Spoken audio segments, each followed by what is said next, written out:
The Apple Podcast title, The Deep Dive, Decoding Swedish Knighthood, Phaleristics, and the 20-Year Medal Crusade of Jonas Arnell. Join us on this deep dive into the fascinating hyper-niche world of phaleristics and heraldry. We explore the Wikipedia biography of Jonas Arnell, the Swedish herald who spent 20 years lobbying Parliament to restore Sweden's historic royal orders of knighthood. Discover how one man's passion for medals and chivalric orders shaped national tradition and overturned the 1975 orders reform. If you love deep dives into hidden histories, royal decorations, and stories of relentless dedication, this conversation is for you.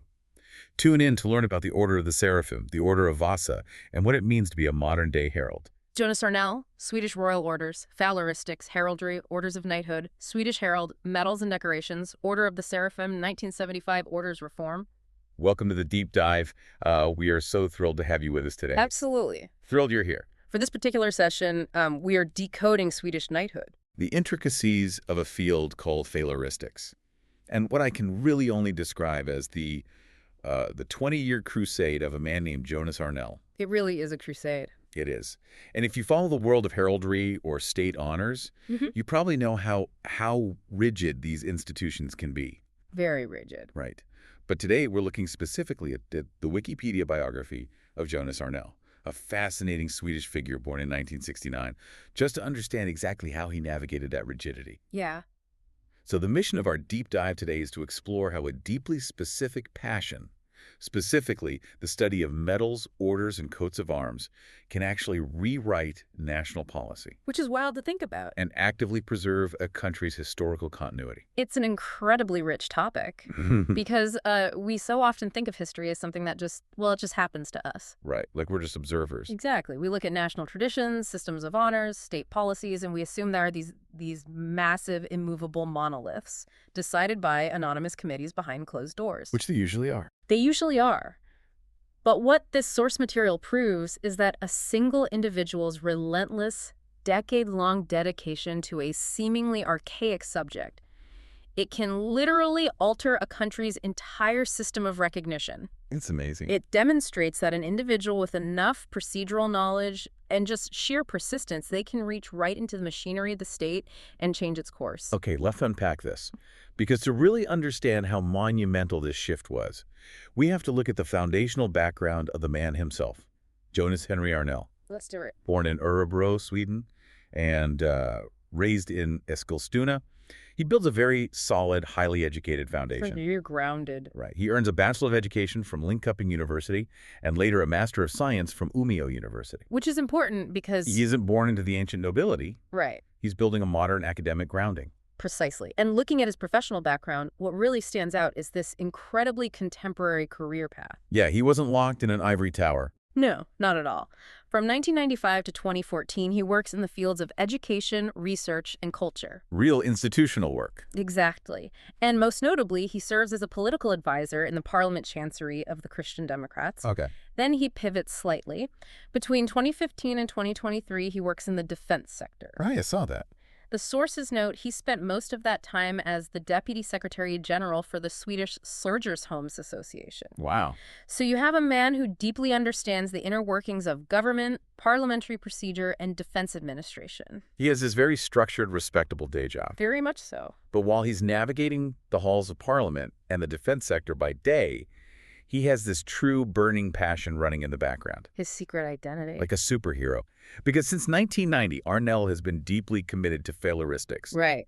And as you know from following this field, studying the history and cataloging of honors, medals, and decorations, it requires an intense level of meticulousness. It's hyper-niche. By 1998, he wasn't just casually collecting. He had become a recognized writer and lecturer on the subject, both in Sweden and internationally. What's fascinating here is that these two worlds, his day job in the bureaucratic heart of Swedish politics and his hyper-niche expertise in phaleristics, they were about to spectacularly collide. I love this part. Because being a phaleristician of Arnell's caliber isn't just about archiving old pieces of metal or analyzing ribbon widths. Right. It's not just a dusty hobby. No. One of his primary goals, as noted in the text, was to actively support and promote genuine orders of chivalry. He was not content to be a passive historian. He wanted them alive. He was an active champion for the preservation of these living traditions. And in Sweden, there was a massive systemic roadblock standing in his way. Here's where it gets really interesting. We have to talk about the infamous Swedish Orders Reform of 1975. The big one. Yeah.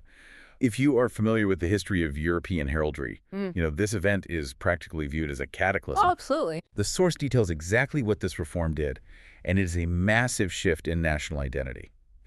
The 1975 reform took Sweden's highest honors and essentially locked them away from the Swedish people. It's wild. It reserved the legendary Order of the Seraphim and the Order of the Polar Star strictly for foreign citizens and stateless persons. And it went even further than that. Tell them.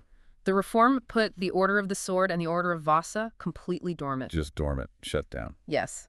Let's synthesize the impact of that for a moment. The Order of the Seraphim is Sweden's foremost order, historically awarded to heads of state and the absolute highest officials. Right. The Order of Vasa, instituted in 1772, was incredibly culturally significant because it was designed to reward citizens for contributions to agriculture, mining, commerce, and the arts. The things that built the country. The very things that built modern Sweden. In 1975, the state essentially severed a living connection to its own history. A Swedish citizen could do something absolutely extraordinary for their country, but they could no longer be recognized with the Seraphim or the Vasa. Right. They just packed these centuries-old traditions away in the historical attic. Perfectly said.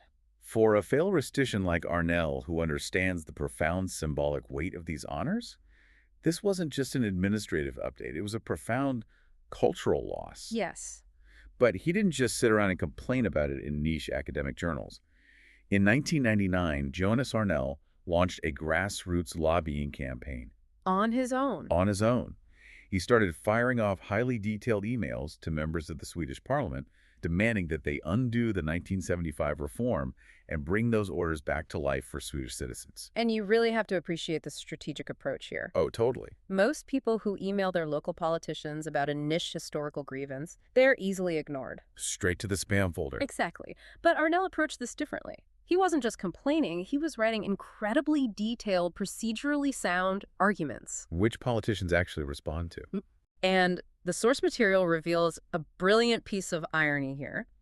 This very lobbying campaign actually contributed to him securing his subsequent employment at the Parliament Chancery of the Christian Democrats.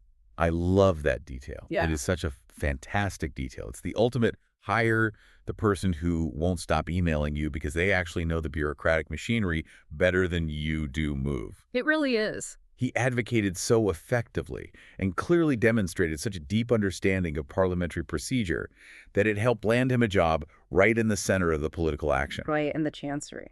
But did getting that insider job mean his crusade was over? Not even close. Not even close. The source highlights a level of perseverance that is just staggering. Staggering is the exact right word, because when we look at the timeline, we are not talking about a quick legislative victory. No. For almost 20 years, Arnell kept this issue alive in the face of near-total institutional apathy. 20 years. He drafted formal motions for various Christian Democratic MPs to present in Parliament. He did this from 1999 to 2001, then again from 2004 to 2007, then from 2009 to 2011, and again in 2014. Just imagine the emotional weight of that. It's heavy. You draft a meticulously researched motion. You find an MP willing to present it. It goes to the floor, and it fails. Because a majority vote just isn't there. Yeah. Then you wake up and you do it all over again. Year after year, for a policy most of the public had completely forgotten about. It would be so easy to just accept the 1975 reform as permanent. If we connect this to the bigger picture, this is an absolute masterclass in playing the long game in politics and advocacy. Absolutely. The source notes that none of those individual motions carried at the time, but that wasn't a failure in the grand scheme. Why not? Because the text points out that these recurring motions were a calculated way to keep life in the matter. By forcing the Parliament to repeatedly discuss and vote on the issue, Arnell ensured that the dormant orders were never truly finalized as dead. He built a bridge. He built a bridge across 2 decades of institutional inertia. He maintained the atmospheric pressure until the political climate finally shifted enough for a formal awards reform to take place. That level of patience is so rare. And while he was fighting this 20-year bureaucratic battle in the halls of Parliament, He was also busy building up the structural foundation of the community from the outside. Building his base. Right, he was translating his passion into real institutional power. In 2017, he didn't just join a club. He was one of 3 people who took the initiative to found the Swedish Faleristics Association. Yes, he was simultaneously working top-down in the political sphere and bottom-up in the cultural sphere. That's a great way to put it. Building the Faleristics Association created an organized body of experts, giving the entire discipline more weight. And his rise in the international community perfectly mirrors that domestic institution building. He went global. He did. By 2020, he was elected as a member of the International Commission for Orders of Chivalry. This isn't just a local historical society, it's a global acknowledgement of his authority on the subject. Which perfectly sets the stage for his transition from the outside lobbyist to the inside rulemaker. It does. Because according to the source, on January 1st, 2023, Jonas Arnell officially became the Herald at the Chancery of the Swedish Royal Orders of Knighthood. The official Herald. The official Herald. Before that, from 2018 to 2022, he had served as an amanuensis there. Right.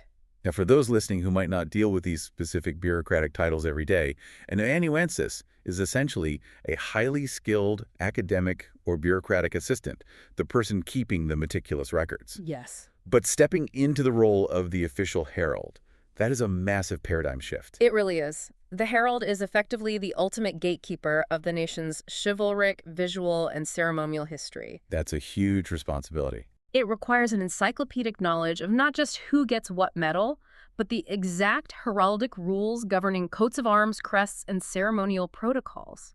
The guy who spent 20 years writing emails and drafting motions to bring the royal orders back from the dead is now the person sitting in the chancery overseeing their administration. That is just poetic. And we definitely shouldn't overlook his parallel work in heraldry because, as you mentioned, it goes hand in hand with Faleristics. They're completely intertwined. The source notes he served as the Herald Pursuivant for the Swedish Heraldry Association from 2002 to 2008. He was elected a member of the Heraldic Society in 2004, and he's had multiple stints on the editorial board for the publication Vapenbilden, Yes. which is a cornerstone publication for heraldic research in Sweden. His current term on that board started in 2023.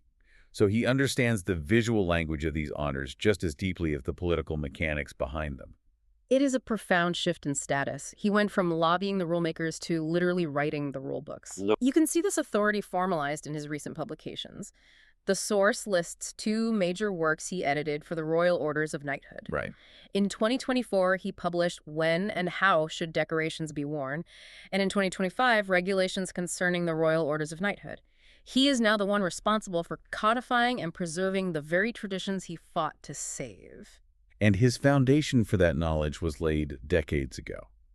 When you look at his bibliography, back in 2006, he was already writing the definitive sections on the Order of the Seraphim, the Order of the Sword, the Order of the Polar Star, and the Order of Vasa for the massive world orders of Knighthood and Merit Encyclopedia. He literally wrote the book on them. He was documenting the history of these orders while simultaneously fighting in Parliament to ensure they actually had a future. Exactly. His deep academic knowledge base was the invisible architecture that eventually supported his very public political success. Yeah.